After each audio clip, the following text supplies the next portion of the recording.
Hello, everyone, and welcome back to Master Sight.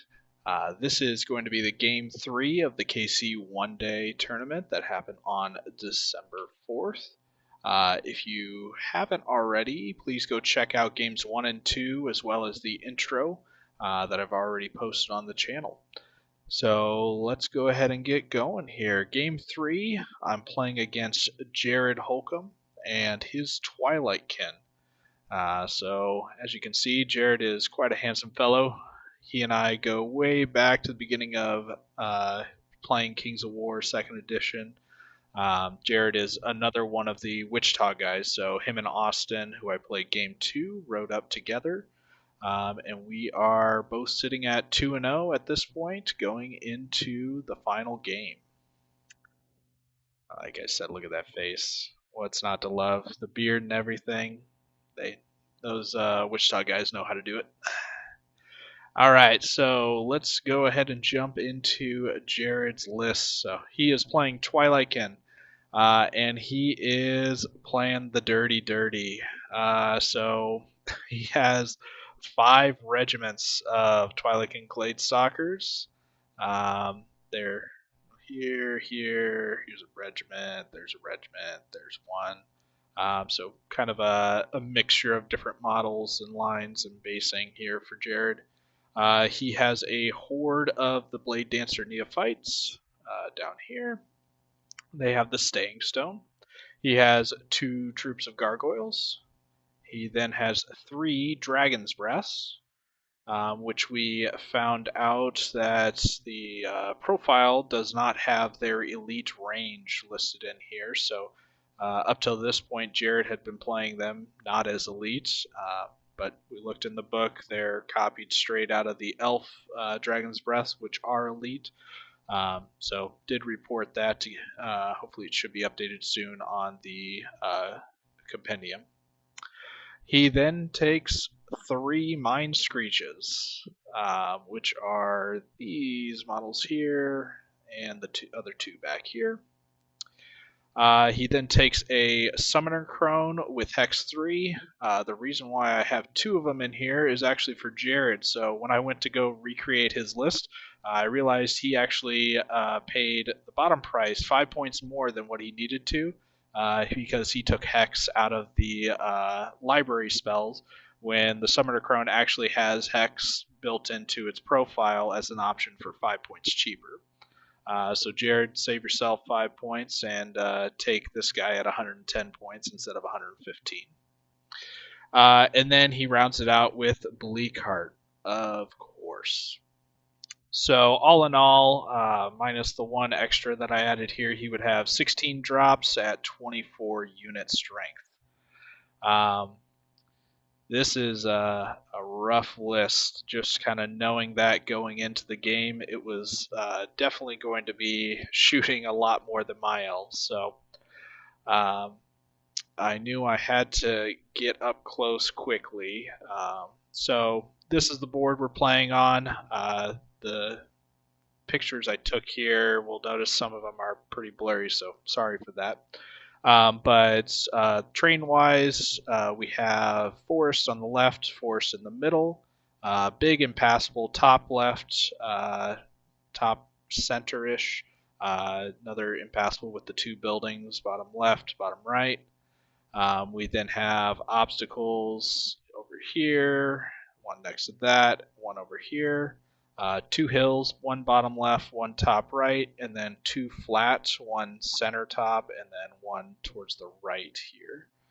And the scenario we're playing is Dominate. So this forest in the middle, right in the center of that basically is the center of our circle. So this is where we're trying to get our unit strength. So I won the roll for sides, and I chose this side mainly because of this giant impassable. I feel like anything that goes on the outside this way is just kind of out of the game. Some of my fast units could have maybe made it around there in 2 turns, but ideally I want to close in on his shooting in 1 turn. So charging turn 2 is kind of the goal here against this. So I didn't have time to go around, and I also looked at 5 Glade Stalkers and said, well, this is the side that could put 5 Glade Stalkers towards the center.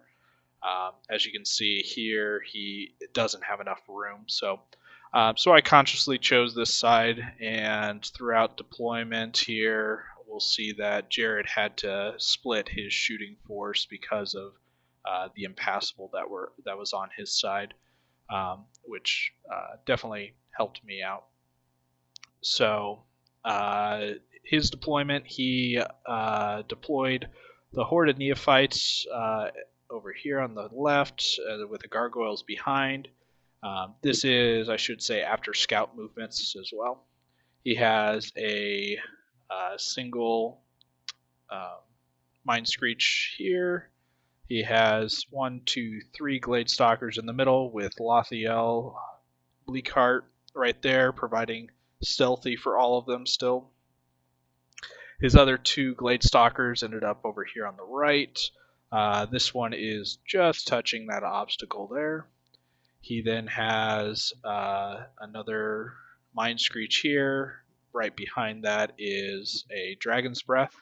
He has his other Wizard with Hex over here and Mind Screech. Then 2 Dragon's Breath side by side here. It looks like it's 1 unit, but that's 2. And then the uh, Gargoyles behind. So my deployment, I have the Regiment of Dracons on the left, Silver Breeze behind the hill, or Cats behind the hill, this Silver Breeze behind the building, the Horde of Palace Guard here with the Dracon Lord and the Dragons, Dracon Horde with J Boots here. My Glade Stalkers initially were deployed right here facing that way. They went at the double, got up here to get some cover hiding behind this building. I have Nimue here, Battle Cat's other Dracon regiment, the Alchemist Cursecaster on the far right, and then 2 bolt throwers, which I felt like the only clear line was going to be shooting here. I wasn't planning on advancing through just the open terrain on this side with that much shooting anyway, so this was a pretty good lane for them to shoot in. So I'm not. I'm playing as if I won't get first turn. I have most of my stuff out of line of sight, or if he's able to get in line of sight, he's typically going to have to move, and I should have cover as well. So the big hindrance for these Glade Stalkers with the Twilight Kin is the fact they don't have steady aim. So I'm going to try and abuse that and try and make him move, either to get out of range of me charging him or to be able to get shots off from deployment at this point. So that was my goal. On the right-hand side, I felt like I needed to deploy here, even though it is a dominate. So I didn't feel like I committed too much unit strength wise. It's the Glade Stalkers at 3, the Cats at 1, and a regiment of Dracons at 2. So 6 of my unit strength is over here.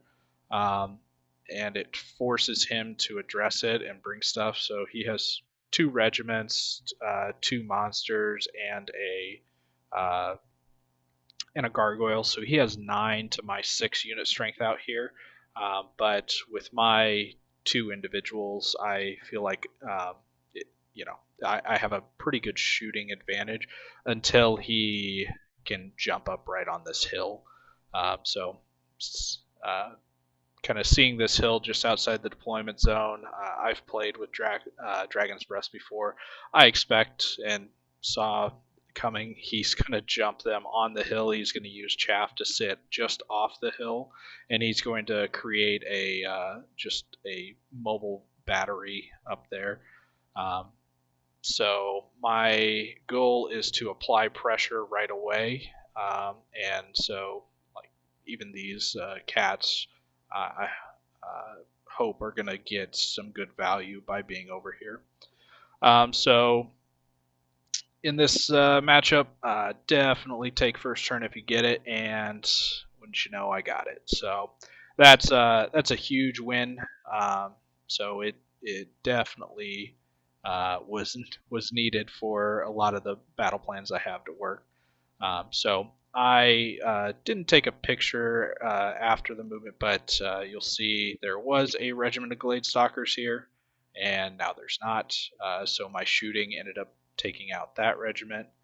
And this picture is after he's moved, but you'll see my lines and how they moved.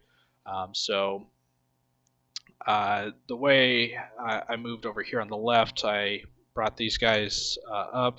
They're off the hill. The cats are providing cover.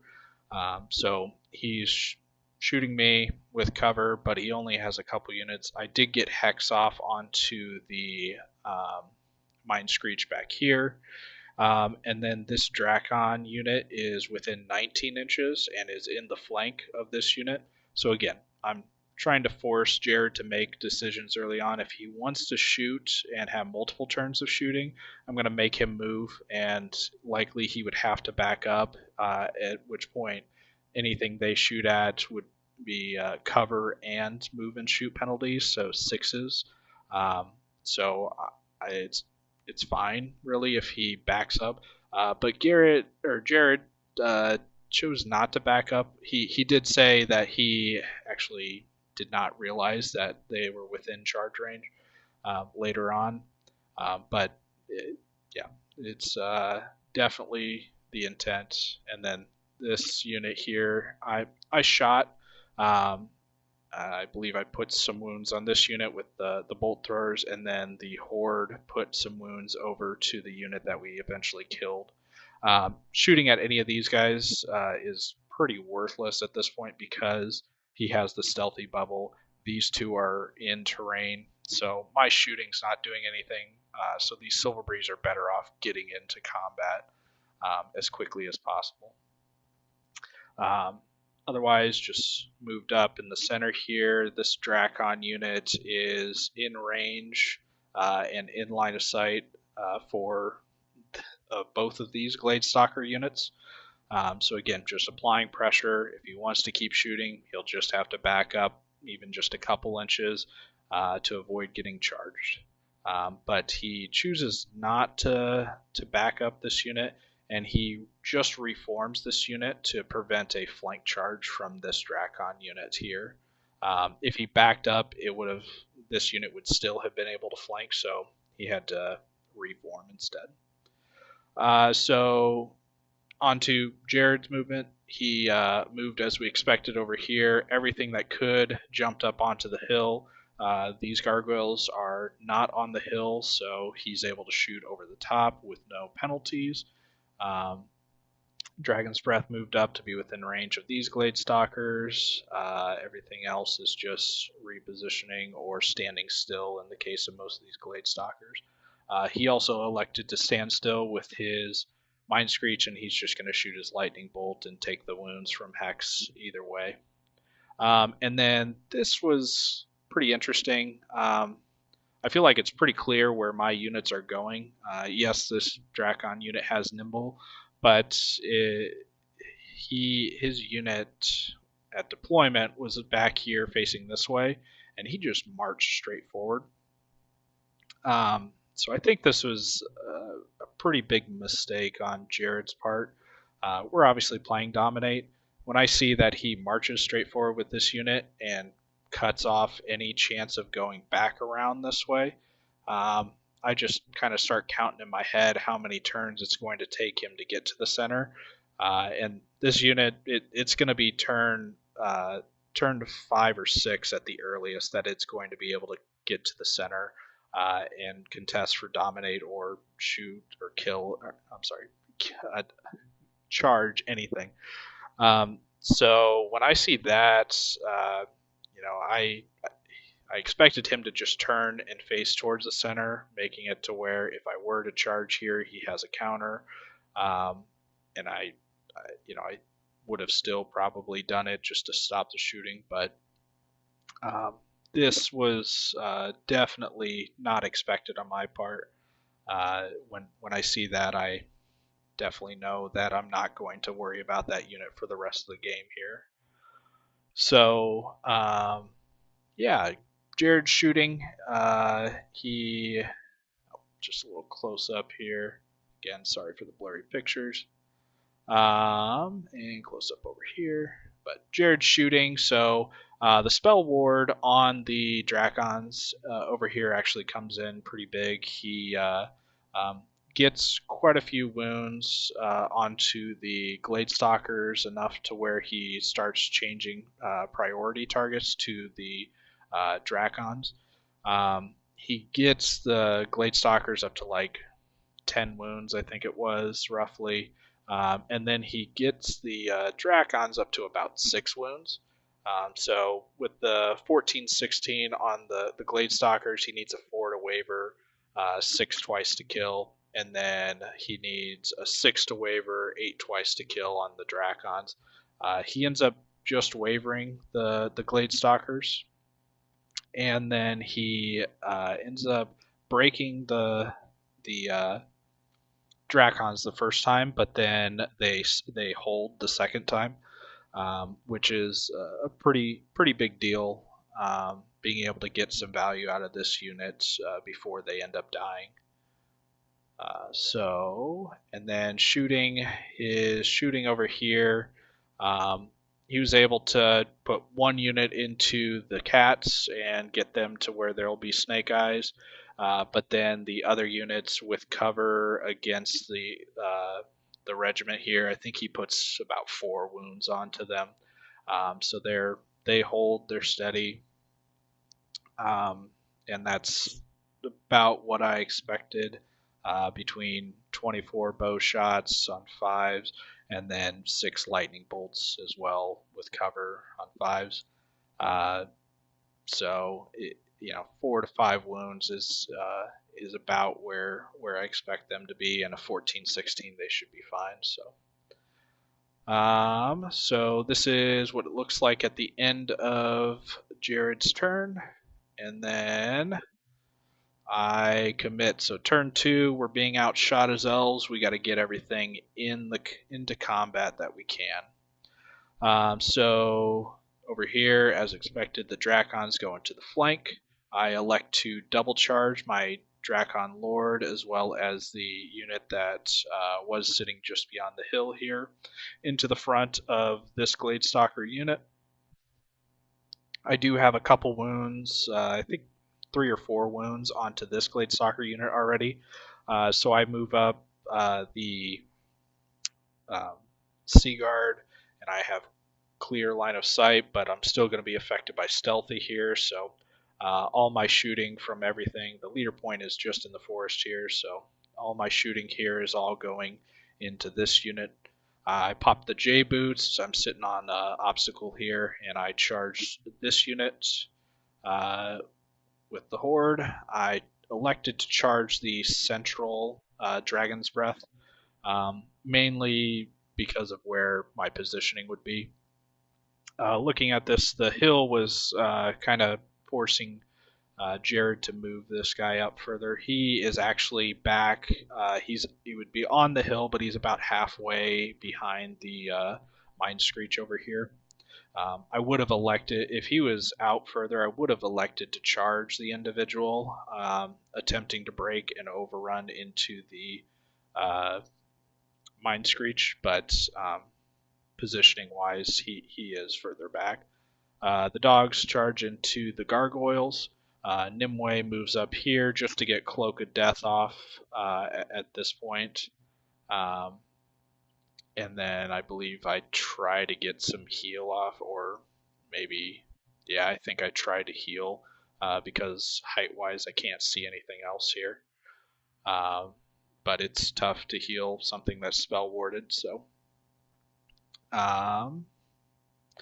And then, yeah, so that's the movement. So going into the closer, so shooting phase. We plop all the shots into that regiment there, and we pick it up. Uh, After combat, we also pick up the central regiment here. The regiment of Cav was hindered, but the Lord on Drakon wasn't hindered, and he rolled pretty good for his rampage. So he himself put like 6 or 7 wounds on the unit. So pretty impressive there. And then a couple, 2, 3, 4 more from the regiment in the end. Made it to where we were able to break him. So the Drakon, it's a big pain in the ass model. It's actually facing over towards the right flank here. And then these guys, positioning wise, a little tough to see, but they are just within the front of this unit. So this unit held and was steady. So they can countercharge the Drakons, or they can come into the front of these guys here. So that's what it looks like. I did break both the Regiment of Gladestalkers, the Troop of Gargoyles, and the Dragon's Breath over here. So this was a very successful turn, picking up 3 regiments of Gladestalkers between shooting and combat, Troop of Gargoyles, and a Dragon's Breath. So very happy with this turn, being a turn 2 charge into the gun line that needed to go well. So we're on to Jared's turn 2. So Jared decides to charge the flank of the Drakons with the Mind Screech, charge in the front of the injured cab unit. He then moves Lothiel over so that she can use her Fireball and special ability onto this Drakon unit. He flies off and gets these guys so they can finish off this unit. Again, they're sitting at like 10 wounds right now. And just kind of sit still with this for shooting wise. He keeps trudging that infantry horde forward on the left flank, and he turns the gargoyles around to face in towards the center.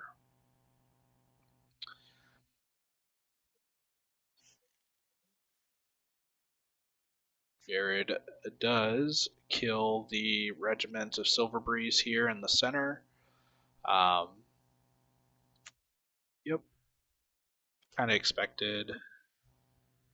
And for his shooting, he kills my Drakons that were on the hill, as well as my Gladestalkers that were back behind the dog or the cats over here. So everything kind of expected here. Knew he was going to have a pretty good return after I go in. I had a lot of units that were sitting pretty heavily damaged. So top of turn 3 for me. And I decide the Drakon is going to charge in. His only 2 targets were Lothiel and the Dragon's Breath. So I go after the Dragon's Breath. The Horde here can go after Lothiel. The cats charge into the other Dragon's Breath here. This is something that Jared could have done better. I believe he could have backed this unit up to where they were off the hill and still shoot the Drakons they did the last turn and make it to where I don't have line of sight to him. So something to consider next time, Jared. I charge the other Silverbreeze Cav unit that was in the forest here into this unit. Again, they're pretty heavily damaged. I think they have 8 or 9 wounds at this point. So I just need a couple, and they are out of inspiring range right now. I countercharge the Mind Screech, who had done 2 or 4 wounds. I think it was 4 wounds to itself from when he was hexed. So hoping I can pick that up to avoid a flank charge from these gargoyles here.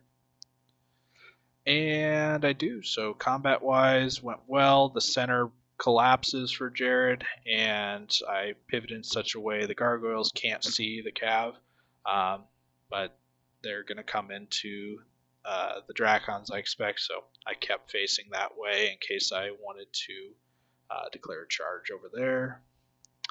And then on the right, we killed the Dragon's Breath on the hill. We killed the Dragon's Breath with the Drakon Lord.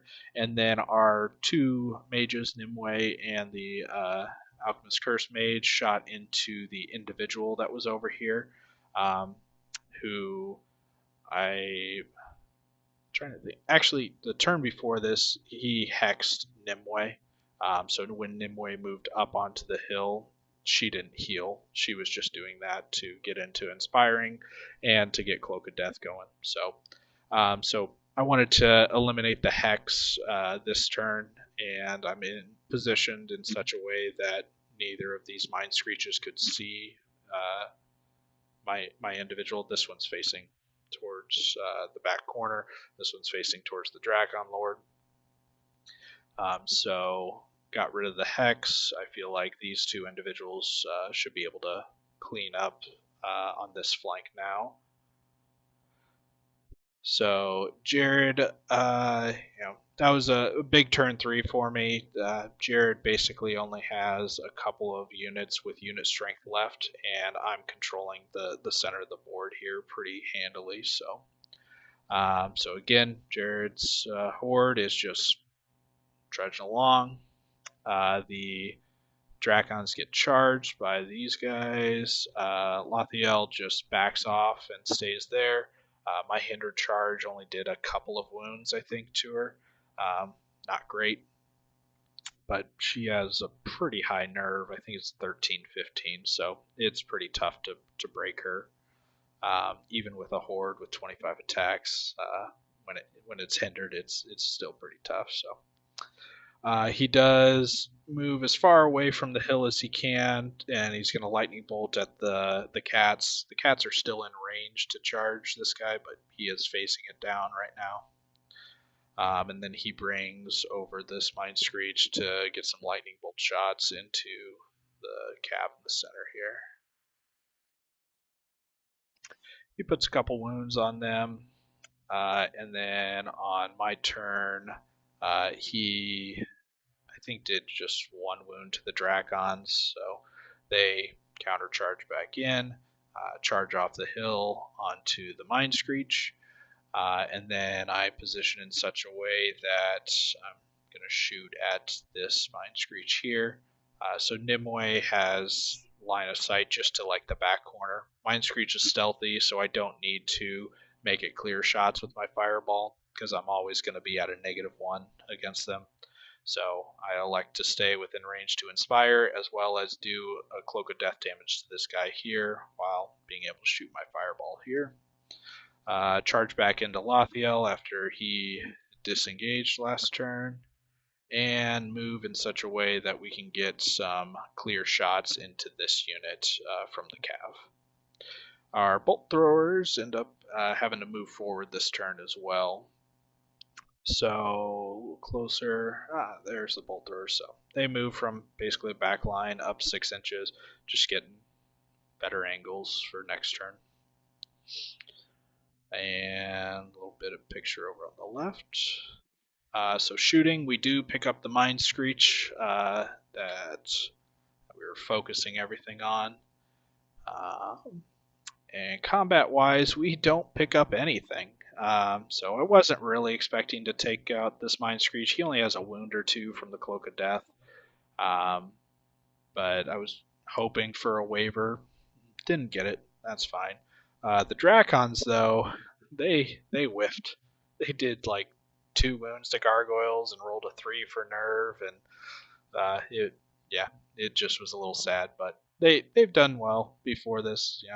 Good amount of wounds onto the Gladestalkers, killed a Mind Screech. So now the real opponent's coming in these gargoyles. So Jared's turn. Lothiel decides to. I did not waiver Lothiel. She is up to a fair amount of wounds, 7, 8 wounds, something like that now. She was able to charge into the rear of the cav without having to do a withdraw, so she does that. Trying to get her one attack to work to shut off my shooting. He moves up onto the hill and positions in such a way that he can get to the center on the last turn here. So this is bottom of 5. The Mind Screech in combat kills the cats. Yeah, happens. They had a few wounds from being lightning bolted the turn before this, so um, that's why I was hoping for a waiver. So then he does not get the wound here. He doesn't waiver the Dracons. So my turn. So I have shots into this from everything. The Dracon Lord charged Lothiel, um, and the Horde is in a position to get clear shots. I had to move the Cav in such a way to where they're cover shots to clear a lane, as well as to keep them within the center bubble and not be charged. So focusing on the dominate circle, I know I have 4 unit strength from the Horde, 2 from the Cav regiment, and 1 from the Dracon Lord. Um, and if it goes to turn 7, these Dracons I think should be able to get in as well. But ideally, we just kill this Horde, and we should max out on the scenario points. So shooting happens, and combat over here. We kill the gargoyles. We turn to face. Shooting, we were not able to kill the horde or get a waiver, um, and we were not able to kill this mind screech over here. I think we did waiver this mind screech over here. So last bottom of 6, Jared looking at scenario. We were talking. He's like, well, the best thing I can do is just get them into the middle and hope that it ends on turn 6. So he runs them forward. So he has 4 unit strength to my 7 that's in the center right now. And if we go to 7, I should be able to eliminate everything in his list here. But this is where the game ends. So um, overall, very very fun game. Lots of um, with lots of shooting, it really forced my hand with what my army does. Uh, there's just no way you ever compete against a stealthy bubble with the glade stalkers that are sitting in terrain. So I had to get in to combat. So um, I'm pretty happy with how I was able to kind of get those units to where they needed to be and force the issues that needed to happen. So we end the game. I killed 1,945 points of Jared's, and he killed 1,005 points of mine. Um, as I said, I have 7 unit strength to his 4. So that with blackjack scenario, again, I don't remember the exact score, but I think that puts me at a 17 or 18 point win in this scenario here.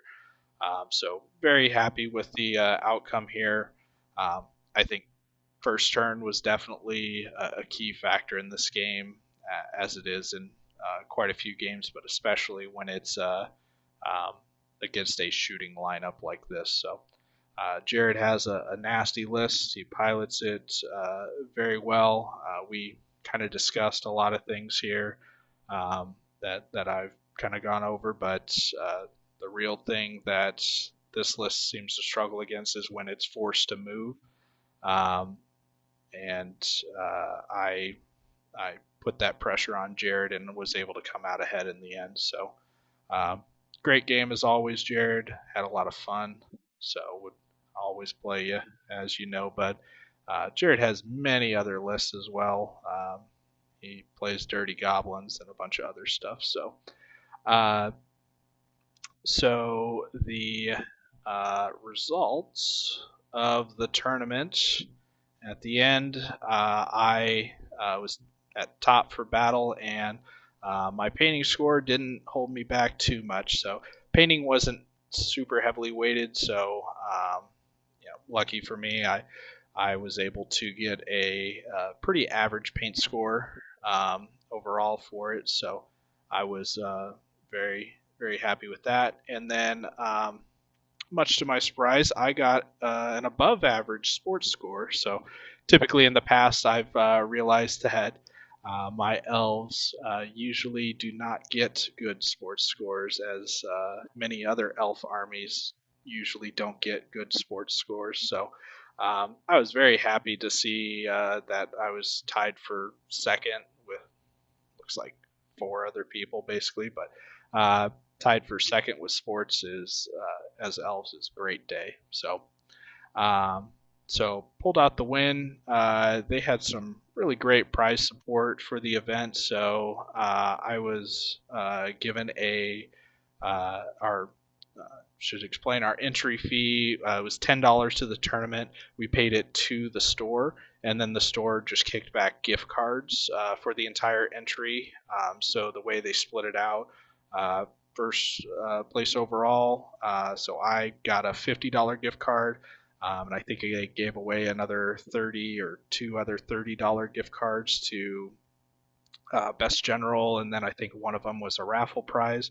But then also Josh LaFoon is a new Pathfinder for Mantic, so he was able to get quite a bit of Mantic prize support. So I got a $50 gift card to Mantic as well. So just like I said, really awesome. And there was several other gift cards that they gave out too. So there were quite a few of us that walked away with something. So really appreciate that from Jared and Michael. So and then this is just a picture, kind of the crew that played. So obviously me sitting here. We got Josh on the left, Michael on the far right. My first round opponent, Andrew. We have Jared and Austin. And then I know this is Michael's dad here. Let me look real quick. I forgot the name, but painting, it was Daniel. Daniel sitting here, he won Best Painted. So did a really good job with his army. I unfortunately didn't get a great look at it. And then I believe this guy standing here was Kurt, who this was his first event, and he took Best General. So congratulations, Kurt, for doing that. He also went 3-0 on the day, so really well done. And then, like I said, a lot of new faces here from the Kansas City group. So really glad to see and meet everybody on the weekend, and really hope to do something like this again here soon. And I hope you guys come out to other events that are happening around our area. So just all in all, a great one day. So big thanks again to Josh and Michael for putting it on, and big thanks to all three of my opponents. I had a blast. It was a very difficult decision for me when it came to choosing a favorite opponent at the end.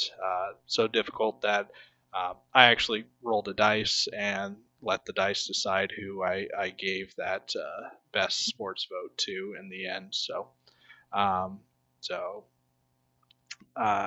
it was just a great weekend. So really appreciate everybody for watching the battle reports.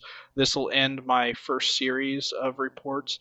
My next planned tournament is in January. It'll be the Kings of Winter in Springfield, Missouri that I'm going to. So I'll have a little bit of time before you'll see the next video, but I plan on having all 5 of my games as well as a preview to that event up as we get closer and as those games happen. So really hope you guys enjoyed this. Leave a like, subscribe, let me know in the comments if there's anything you would like to see from the next event. I just appreciate everyone for watching. So thanks again, and we'll see you next time.